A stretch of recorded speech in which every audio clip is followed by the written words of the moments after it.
Gusto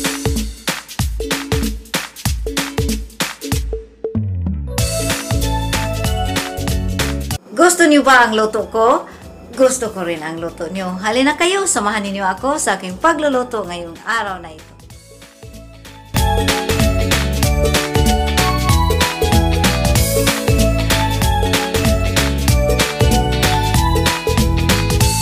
Hello mga palangga, kumusta na kayong lahat? Sana ang lahat ay nasa mabuting kalagayan ngayon at sana ang lahat ay healthy. At kung bago pa lamang kayo sa aking channel, please don't forget to subscribe and hit the bell para ma-notify kayo sa aking mga bagong uploads. Mga palangga, ang ating lulutuin ngayon ay ang tinatawag na mussels with garlic and tomatoes. At ipapakita ko sa inyo ang ating recipe. Ang ating recipe mga palangga ay, of course, ang ating mussels, tomatoes, madaming tomatoes, garlic, onions, ang tawag ito, lemon, and oil, at maglalagay din tayo ng konting soy sauce. Soy sauce at asin. Ang natin gagawin ay magpainit tayo ng frying pan. I-turn on lang natin ang ating stove. Ayan. At maghintay tayo na mainit ang ating frying pan.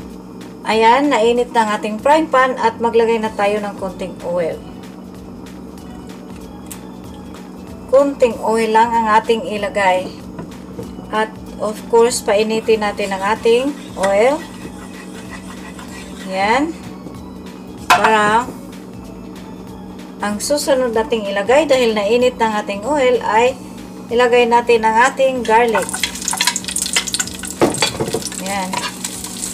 At simple lang natin siyang lulutuin ng konti. Ayan. Ikot-ikutin lang natin ang ating onions. Garlic. Ayan. Pag medyo sa tingin ninyo naluto na ang ating garlic, is susunod na ninyo paglagay ang onions. Ayan. Pareho lang sila. Ikot-ikutin lang ninyo. Balik ta rin or i-stir na ninyo ang onion. Parang pareho sa garlic, maluluto siya ng pantay. Ayan. Ngayon, ang isunod nating ilagay ay ang ating itumakbo. Ang ating mussel. Ayan. Ayan. Parang naa-addict talaga ako sa seafood dahil mas gusto akong pagkain ng seafood kaysa ibang mga pagkain eh. Mga asawa ko sabi niya, kakain ka naman ng meat, pero kain ako ng meat pero kunting-kunti lang. Mas gusto akong kumain ng seafoods kaysa meat. Ayan. Hintayin lang natin siya na maluto. I-stir natin ng mabuti. Ang sarap ng mabango. I-stir lang natin. At tikman muna natin dahil pwede na hindi lalagyan ng asin at saka soy sauce dahil medyo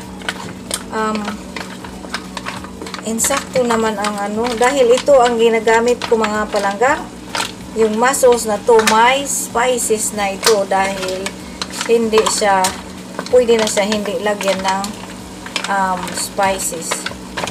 Ayan.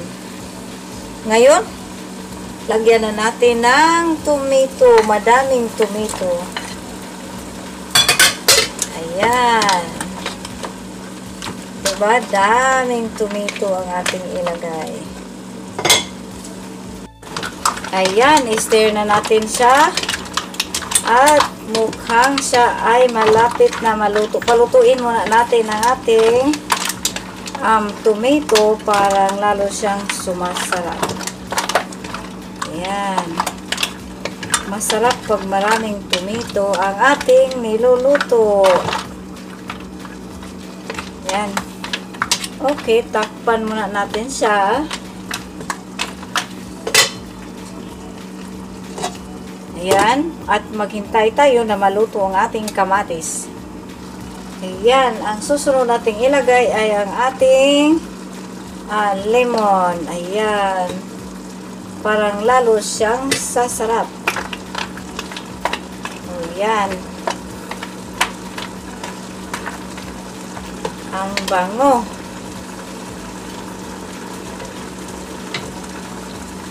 Ayan, i-turn off na natin sa mga palangga dahil naluto na siya. At ngayon, turn off na natin at ngayon i-transfer na natin siya sa ating paglalagyan. Dito dahil naluto na siya mga palangga. Ayan.